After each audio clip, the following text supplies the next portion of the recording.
face of Europe has changed over the centuries as the result of industrial and agricultural revolutions. Yet against all odds, some curious cat species have learned to survive in the shadows.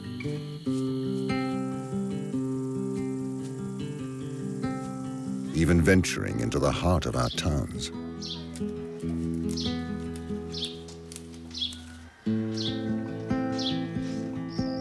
Several of them have come close to extinction. They owe their existence to last-ditch operations to save them. This is the tale of 3 of these felines and their fight for survival.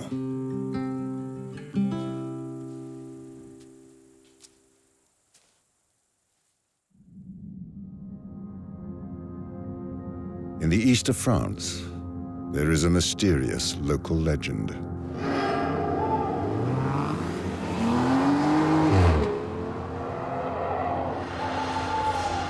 Tales of a secretive creature slinking through the forests at night.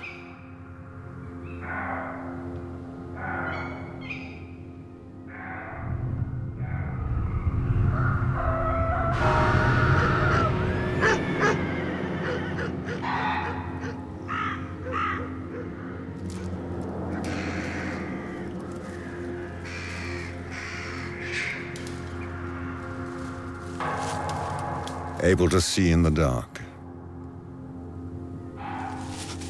and move like the wind.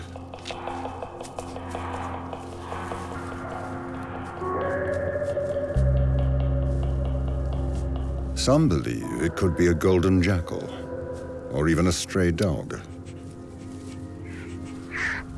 Dozens of abandoned carcasses are found in its wake.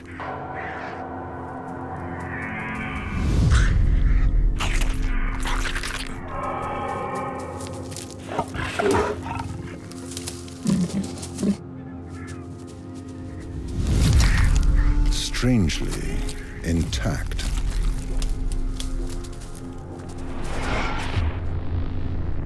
The signs point to a furtive creature that kills for pleasure, perhaps some kind of wild beast.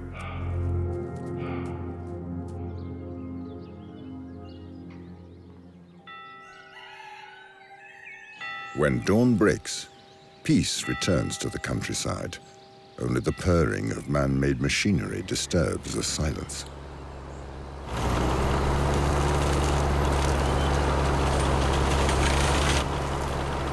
Cultivated fields create artificial clearings in the thick forest. When farmers cut the grass to make hay, a number of animals are made homeless.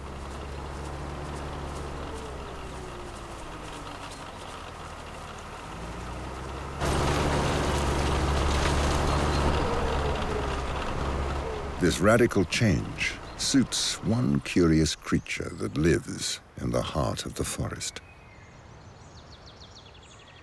At the end of the day, the farmers leave, and the wild animals return.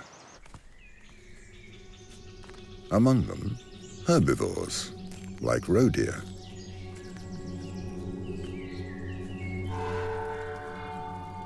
Hidden in the forest, the creature waits patiently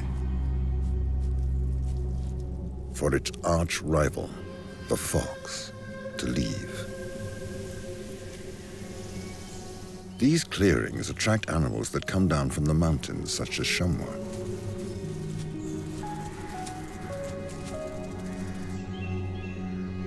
And a range of other potential prey that take advantage of the close-cut grass. As soon as the humans leave, the herbivores and carnivores use these peaceful spots to socialize.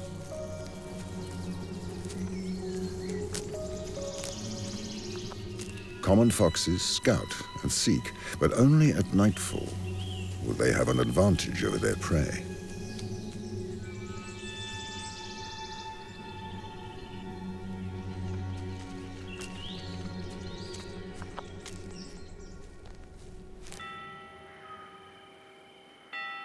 just like the mysterious predator in the woods that is mainly active at night.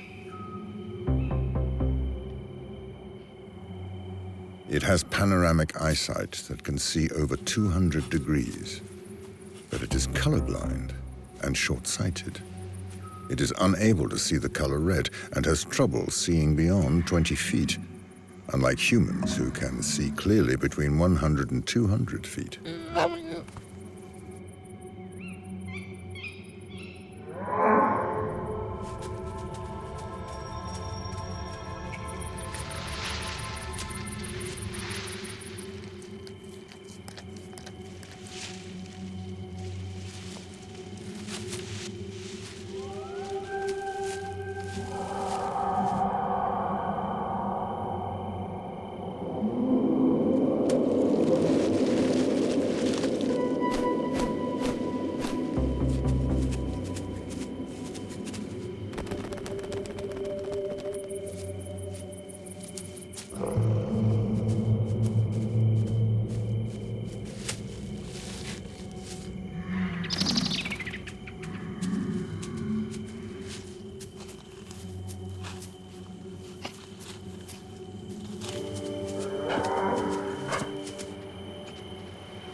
This solitary hunter, blamed for many misfortunes, is the European wildcat.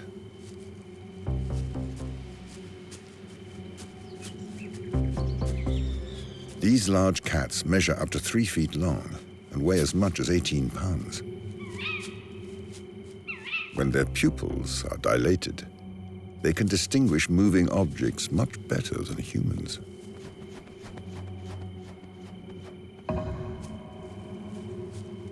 Wildcats look much like domestic tabby cats, but their coats have a long black line along the back, stripes on their bushy tails, and often a white bib. Until the 20th century, these cats were persecuted throughout Europe. Nowadays, they take refuge in the forests, which provide at least a third of their habitat. Sometimes they hunt on the plains, but out in the open, they are in competition with other predators. In particular, their main rivals, foxes. Willing scavengers, foxes see well at night due to their vertical pupils, much like those of crocodiles or snakes. This is an unusual trait amongst dogs, but common in felines.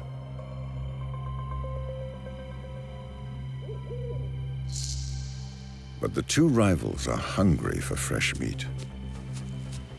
To find food amongst the grass, foxes use their highly developed hearing and sense of smell.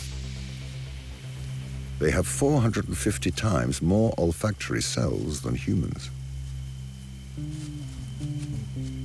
Solitary hunters, they mainly stalk small, abundant prey such as voles.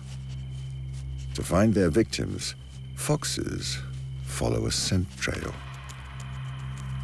pinpoint their location using their ears, and pounce.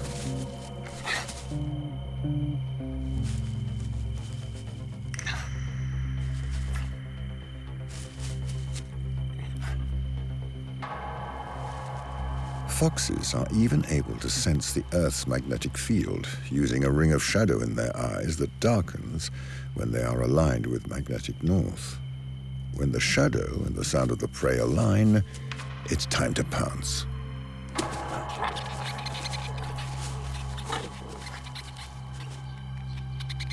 Foxes use these characteristic bounds to break through the roofs of the vole's underground burrows.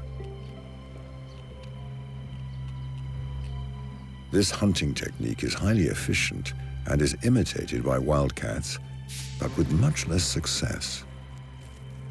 Lighter than foxes, they struggle to break through the burrows.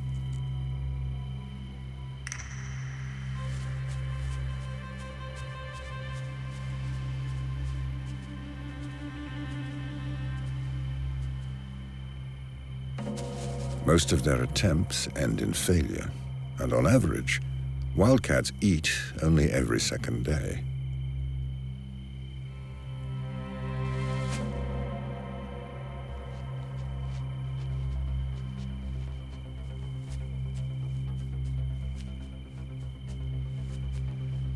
Hunting trips are often cut short. Like vampires, they fear the presence of humans and daylight.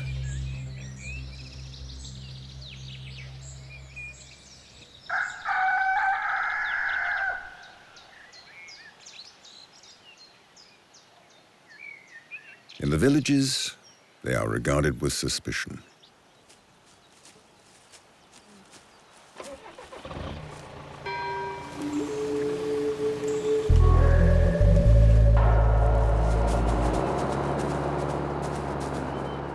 So, wildcats have learned to make themselves invisible and take refuge in the forest.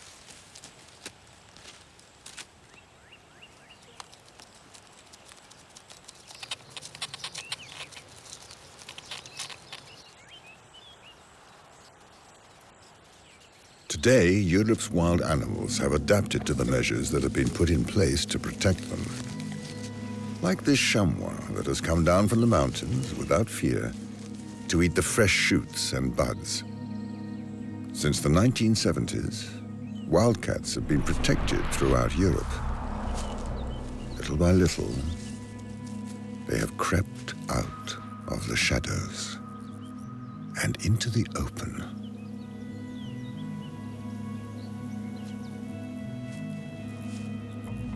But under the midday sun, hunting is more complicated when voles are active and when tipsy chamois cause a commotion. Sugar from the fresh buds has fermented in their stomach.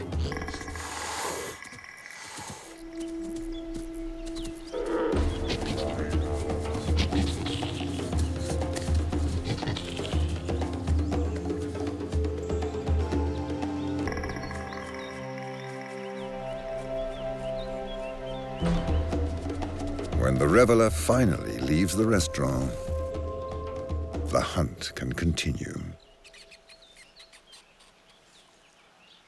For the first time since the end of the 19th century, it is now possible to witness wildcats hunting in broad daylight.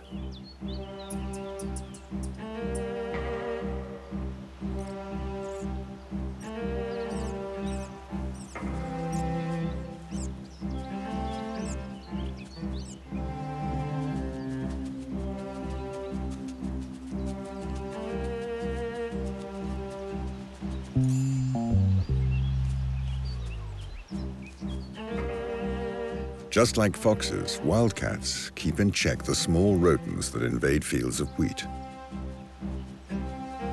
Anything caught is eaten, bones and all.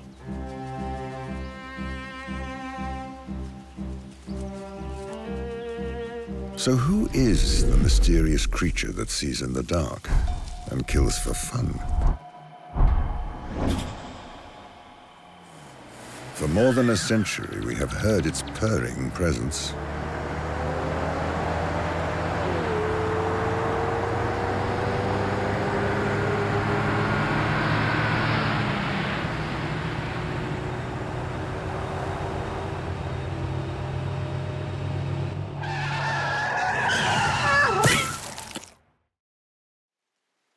Cars are one of the last remaining threats for wildcats. But they are not the only one.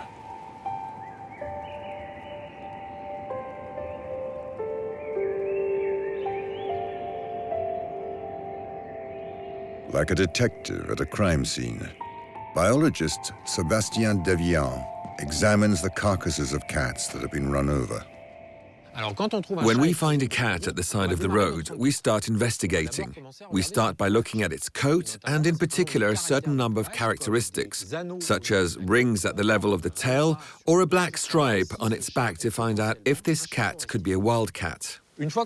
Once we have this first answer, we can continue our investigation and take tissue samples to access the DNA of the animal. We take two types of samples, Hair samples, making sure that we have the root bulb that contains DNA, or ear samples to get tissue that also contains DNA.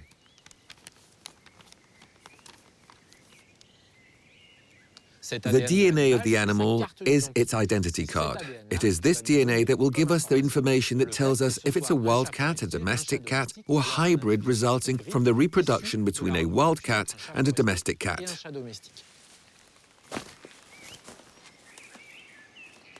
Wildcats are not the only cats in the countryside. Wildcats and domestic cats separated during evolution about 200,000 years ago, and since then, the two cats have gone their separate ways. In Europe, the main threat to wildcats is hybridization with domestic cats. There are many domestic cats in the countryside, often not neutered. And these cats will come into contact with wildcats in the meadows or on the edge of the forest. The domestic cat will then reproduce, mate with the wildcat, and produce hybrids. These hybrids will then be able to reproduce in turn with wildcats, and the domestic cat DNA will penetrate the wildcat's DNA. These wildcats will then be genetically polluted by domestic cats. And in the long run, within 100, 1,000 generations, wildcats could disappear from our forests. Yet there's a very simple way to protect wildcats. In the countryside, please have your cats neutered. It's the best way to limit hybridization and protect the wildcats in our forests. If their domestic cousins aren't neutered, they can always count on other wild animals to drive them off.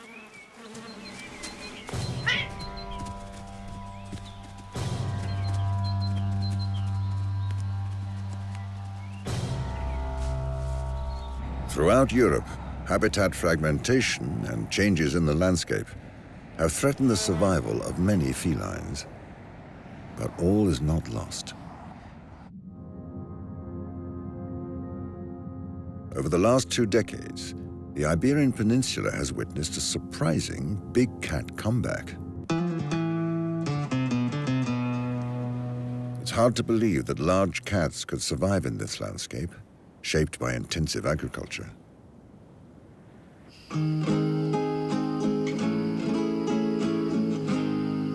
This arid land is one of the hottest and sunniest areas in Europe. The key to surviving here is being able to find water. To provide for crops and animals, farmers dig deep underground. And in so doing, hold the destiny of one wild animal in their hands.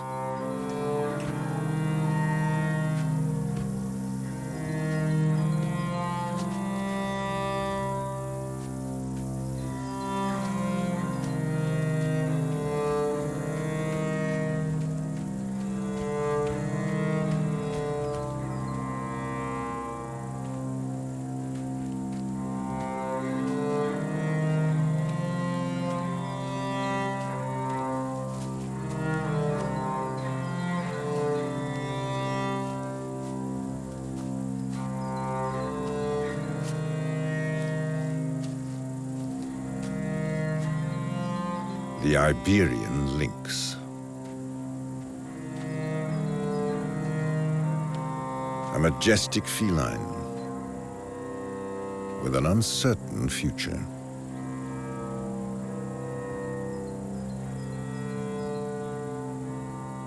This discreet animal lives a ghost-like existence in a world transformed by humans.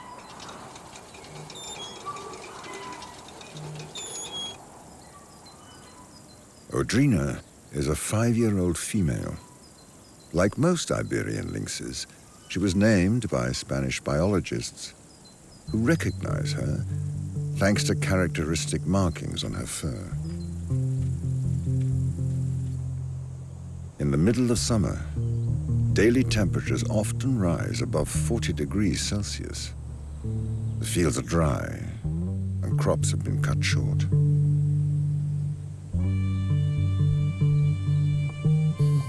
But there are a few areas where hills and shrubs provide cover and shade.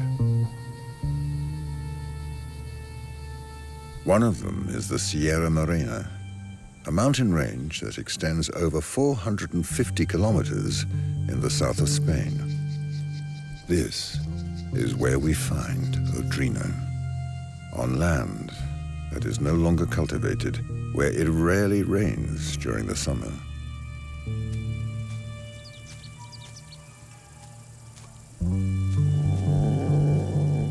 A parched microcosm dotted with small oases, artificial watering holes. Originally intended for cattle, this source of water attracts many wild animals from the surrounding countryside.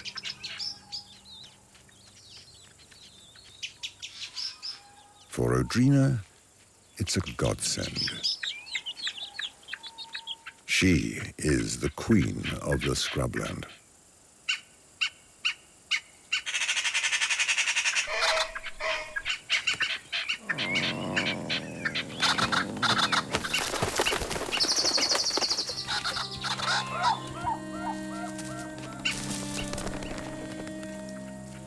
All year long, this spot provides a source of birds and water.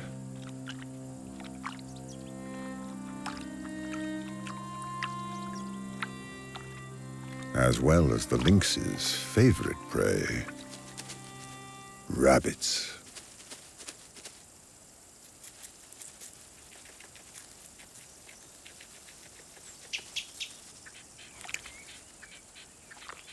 European rabbits have made a dramatic comeback after being decimated by myxomatosis. An opportunity not to be missed.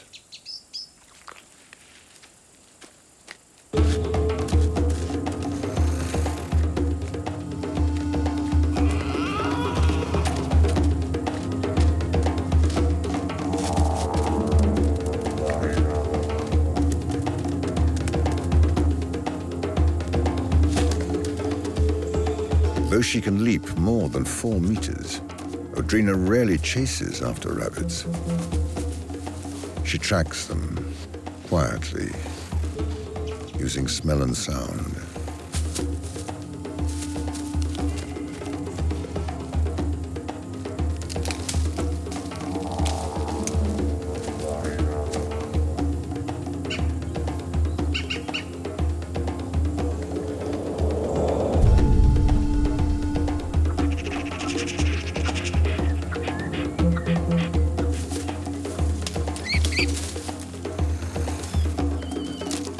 Goes for the kill when they think they're safely hidden in the bushes. Rabbits are the lynx's daily bread, making up 90%, sometimes as much as 100% of their diet. Their survival is dependent on this source of prey.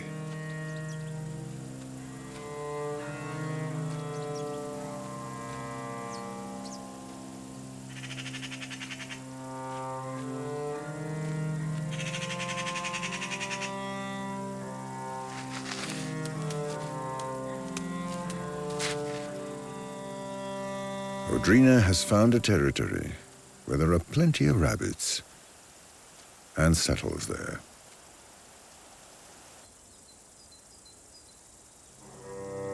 It is an environment surrounded by open areas shaped by mankind.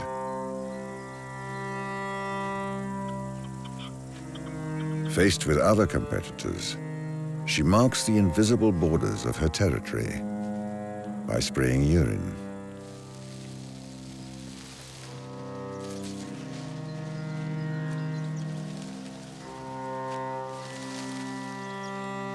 Odrina has established her home in this solitary kingdom.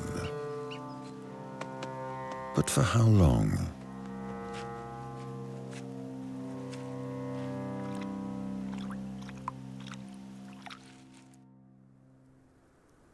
6 months later, winter plunges the Sierra Morena into frozen, hushed inertia. Thick, icy fog covers the area, silencing the birds. This is the moment, chosen by another creature, to make its appearance.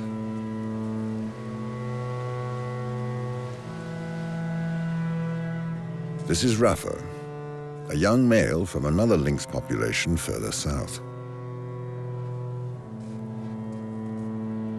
He has traveled hundreds of miles through the cold winter nights to find his soulmate. But nobody is answering his calls.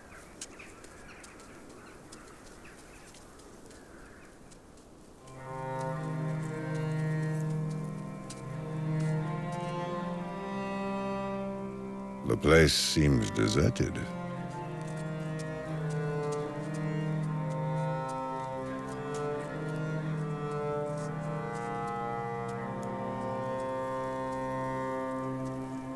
Apart from a few animals that prick up their ears at anything that dares to break the winter silence, marking themselves out as potential prey.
This territory in the Sierra Morena mountains is promising.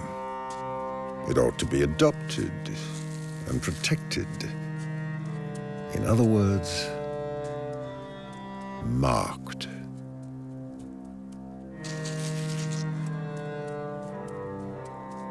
But the smell of a female floats in the air. Perhaps she will answer his calls.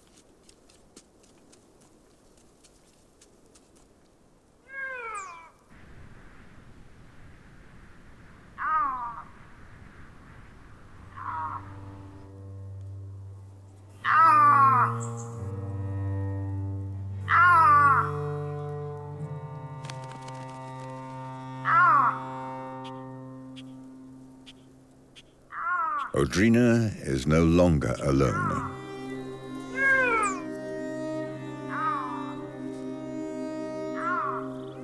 Lynxes are able to reproduce from the age of 2, but Audrina has only gone into estrus since she has had this territory.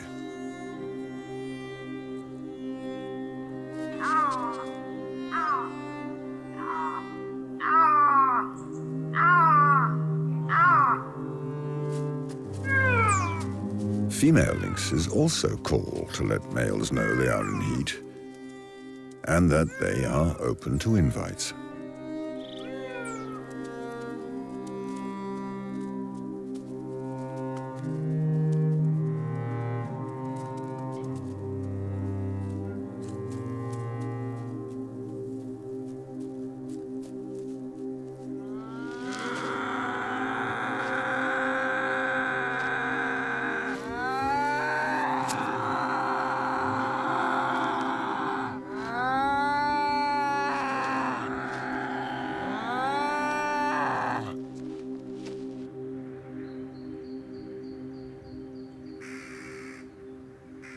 After 3 weeks, Rafa leaves the hills of the Sierra Morena and returns to his solitary life.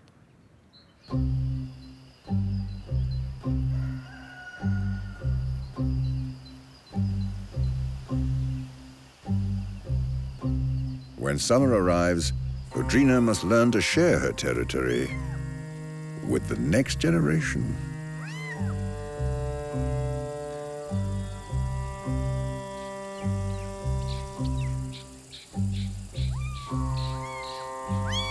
She has given birth to 2 youngsters who will be named by the scientists if they survive their first year.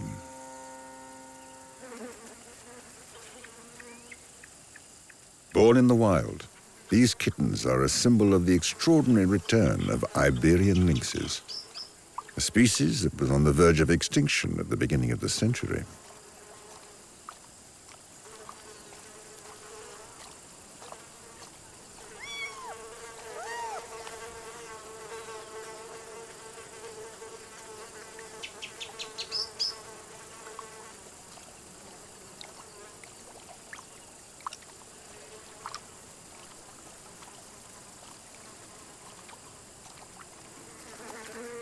For biologists, this healthy family is the result of a 20-year-long fight to save the species.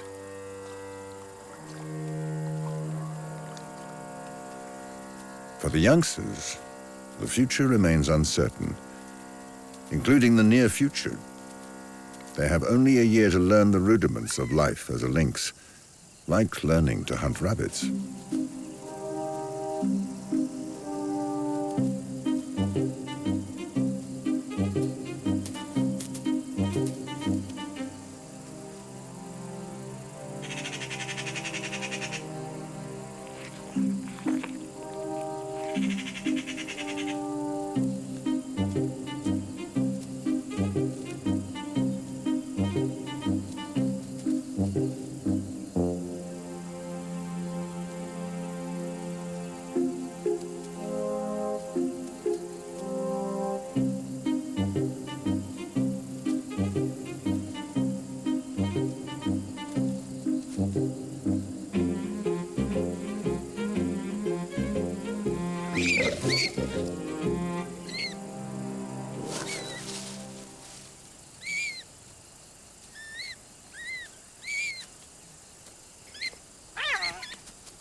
After they are weaned, they will spend 6 months learning by imitation alongside their mother.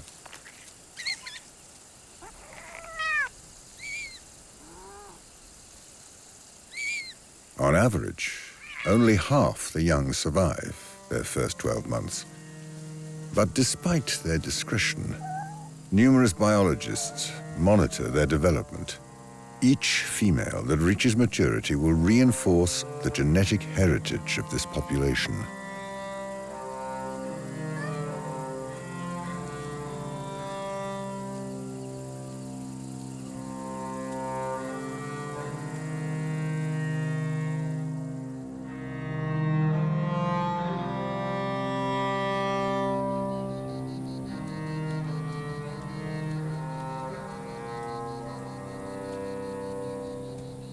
Today, Iberian lynxes are no longer ghosts. They owe their survival to a last-ditch effort to save them, launched at the beginning of the century. Anton Alvarez, technical coordinator for the World Wildlife Fund's Lynx program in Spain, is part of the team that tracks each surviving animal. 20 years ago, the lynxes were in a bad situation. There were only 100 individuals left. A census showed that the lynx population was critically endangered. It was the most endangered feline species in the world. It was divided into 2 populations, and there was no connection between the 2. The rescue program involves genetic mixing between these populations, reproduction in captivity, and reintroduction to the wild. To follow them closely and evaluate their chances of survival, the cats are equipped with radio collars. VHF collars have to be pinpointed. In other words, an operator has to go out with an antenna to identify the collar from several locations, enabling the triangulation of its exact position. The priority is to ensure the genetic diversity of the survivors. We know what genes are found in certain populations and those found in captivity. So we're releasing the lynxes that are most needed in those places. Doing this, we are trying to increase genetic diversity as much as possible. The fight against inbreeding is paramount because the species is subject to so many other dangers, including getting run over, poisoning, and poaching. Despite this, the results are encouraging. In 2022, there were more than 1,200 individuals, 12 times more than 20 years ago. The future of the Iberian lynx looks promising, but we mustn't forget that we have to keep working on it. We need to reduce the main threats, and until we have at least 750 breeding females in the Iberian Peninsula, we will not have a favorable conservation status. The return of these cats brings a ray of hope to all wildlife rehabilitation initiatives. It is possible to reverse the decline of a species. Iberian lynxes are now colonizing new territories, thanks to dynamic protection measures and abundant rabbits.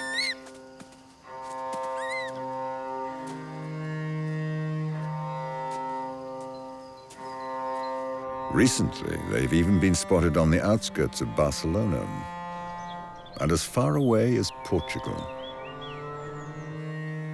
Future generations may end up colonizing the south of France.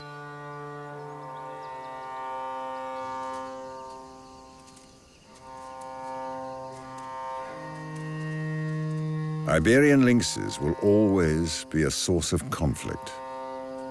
Though many will fight for their protection, they are sure to face poaching by hunters and opposition from sheep farmers.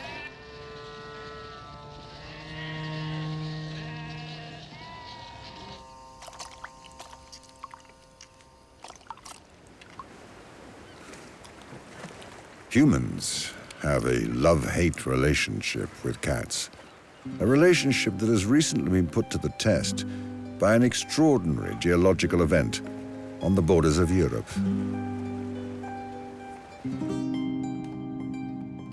Off the coast of Africa, the Canary Islands are part of Spain and the old continent.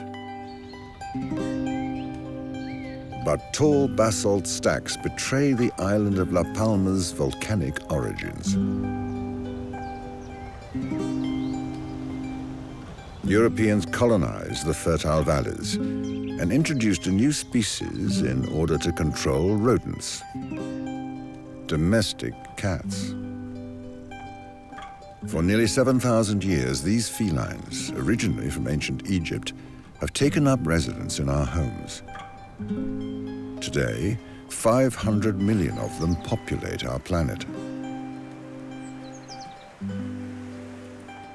Yet this cat shares 95% of its genome with tigers, as well as some of their instincts. When a female cat sniffs the pheromones of a healthy male, she answers the call of the wild.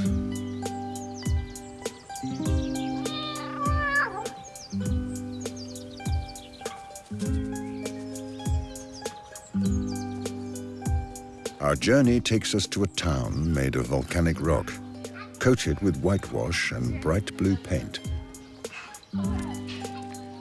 The streets are narrow, twisted, and steeply sloped. Over the centuries, Greeks, Arabs, and Spaniards arrived in the Canary Islands and neighboring Morocco and built this paradise for cats. A patchwork of smells carries important information, if you know what they mean. This cat's unique smell has a message. I'm not well. Leave me alone.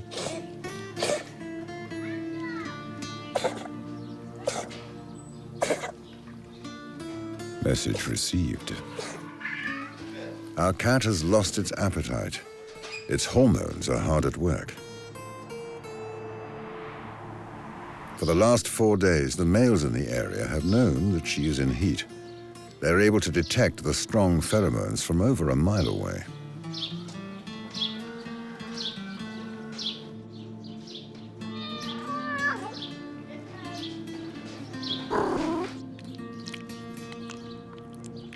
Cats smell these odors using a gland in the top of their mouths called the Jacobson's organ. This new message is as strong as it is intoxicating.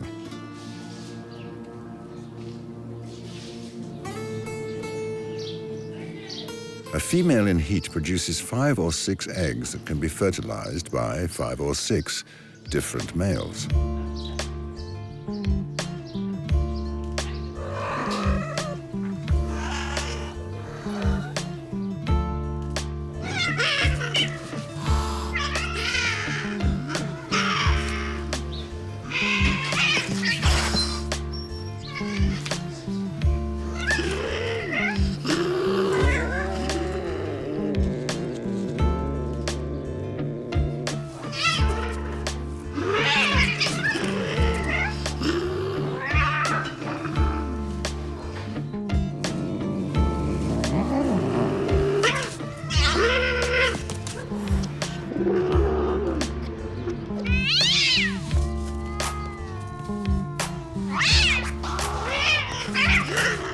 Despite their domestication, the cats in La Palma retain their wild side.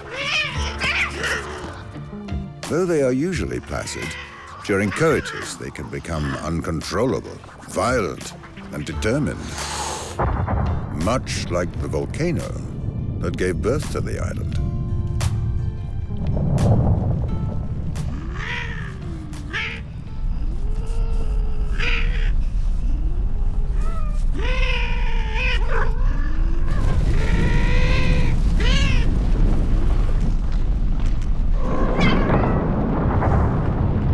In 2021, after lying dormant for half a century, the Cumbre Vieja, or Old Summit volcano, began erupting.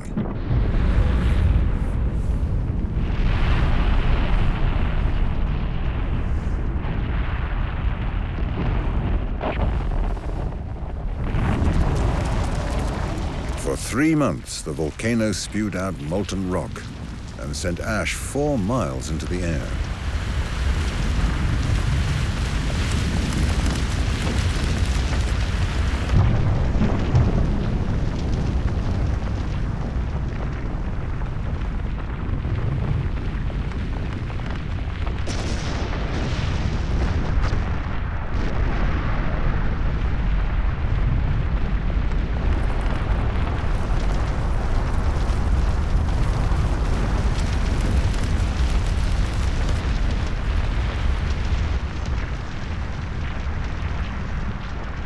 Lava spilled out from Cumbre Vieja at speeds of up to 2,000 feet per hour.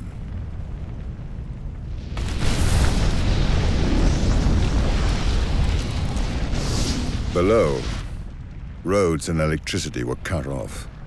Towns came to a standstill, plunged into darkness, even during the day by plumes of ash.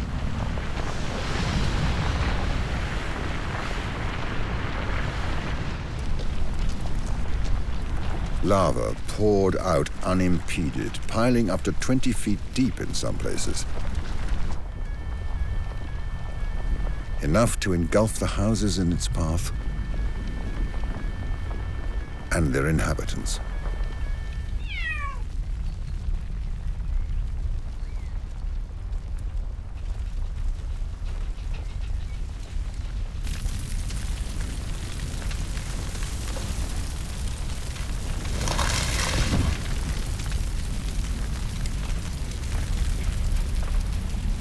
Houses were cut off like islands in a sea of lava, so owners could not return to save their cats, who remained alone to face the Earth's wrath.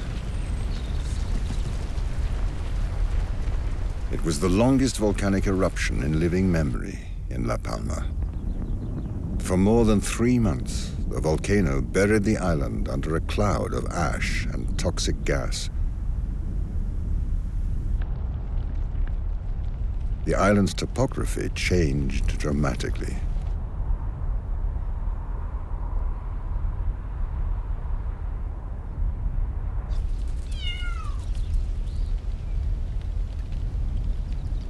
Trapped in this charred world, the survivors were forced to adapt. The pads of their paws suffered in the abrasive, hot ashes. Their whiskers, used to detect vibrations in the air, shriveled up in the intense heat. The cats had to be rescued before the volcanic ash damaged their lungs and made the air unbreathable. The situation was critical since cats can only survive 3 days without water. Their salvation came in the shape of people like Ricardo Hernandez Rodriguez. I have a company that provides services for animals. Together with some volunteers and co-workers, we rescued and helped many families during the volcanic eruption. I decided to save the domestic cats because if I didn't do it, no one else would, and because I feel capable of doing it. With or without authorization and taking major risks, the volunteers headed into the exclusion zone, braving toxic gases and ash. The animal rescue operations during the volcano were a bit chaotic at first. When the volcano erupted, there were people who were away and could not get back to their homes. Then the security forces couldn't cope with everything. Cats know how to endear themselves. They depend on us for their vital needs and care, but claim total independence at the same time. When I see a stray cat, what I feel is a mixture of anger and shame. Anger because I know that they are in the streets because of us. And shame because both civilians and the government, not all of them because there are some people who do everything they can for them, but there are others who do nothing. We do not do everything we can. Within a few days, dozens of cats were removed from devastated areas and returned to their owners. After 3 months of continual eruption, the ash cloud dispersed, and the river of lava came to a standstill. Some houses had a narrow escape. Miraculously, our wanderer has survived. In this post-apocalyptic world, she can no longer rely on scent and pheromones to find her way.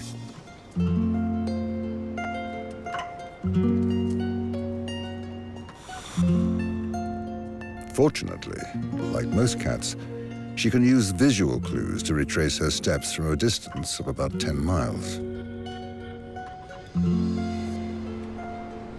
The lava has changed the face of the coastline, but the outline of the volcano and the direction of the sun remain the same.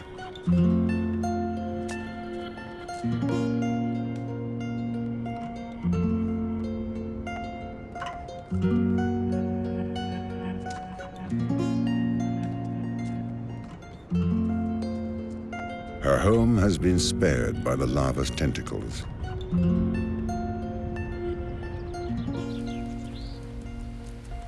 But is covered with ashes.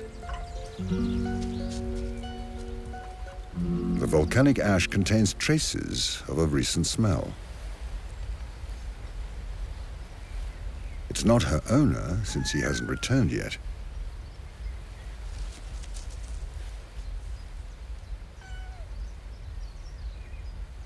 But that of another cat she knows well. Her brother. Throughout their lives, cats remember their brothers and sisters, as well as their mother and owners. They use a range of clues stored in their memories to identify them.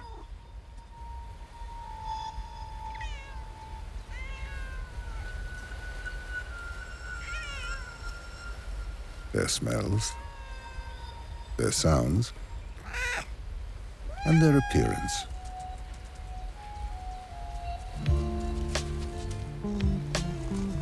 Though they often live solitary lives, cats retain a sense of family.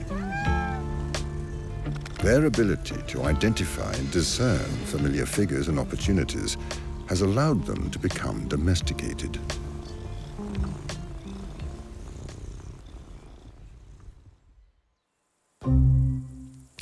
Our attachment to cats and the awareness of the threats they face mean we have managed to narrowly avoid the extinction of several species. Luckily, all wildcats in Europe are prolific breeders. They can give birth to multiple litters over their lifetime, as long as we are able to preserve their habitats for their long-term survival.